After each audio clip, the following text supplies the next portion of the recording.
With a shriek, birds flee across the black sky. People are silent.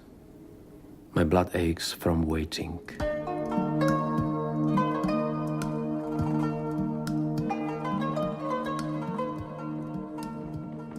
Before the Rain. The film consists of three parts: words, faces, photographs. The film, which is concentric with setting, makes audience astonished.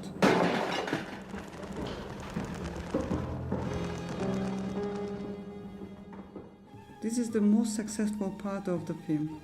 The beginning and the end of the film have same scenes which remind us this phrase: the circle is not round, the time never flies.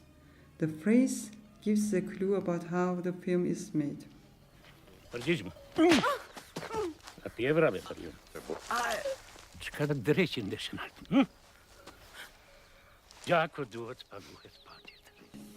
The film is set in Macedonia and tell us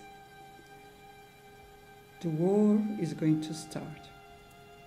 The film starts with Zamira, who is Muslim, takes refuge in church, and Kirill, who lives in church and swears not to talk there, hides in his room. Flies are flying, so it's going to rain, is said by the priest. It means the war is going to start, or we feel the awful things will happen. Of course it is. It's the place where the Byzantines captured 14,000 Macedonians. They poked their eyes out and sent them home like that. 28,000 eyes. You have a contract with the agency. They can suck on my contract. Alex, don't opt out. You know, it's important to take sides. Take sides? Yes. Alex is a photographer in wars. He questions about wars and his existence. Because of having a relationship with Zamira's mother in the past, Alex tries to protect Zamira.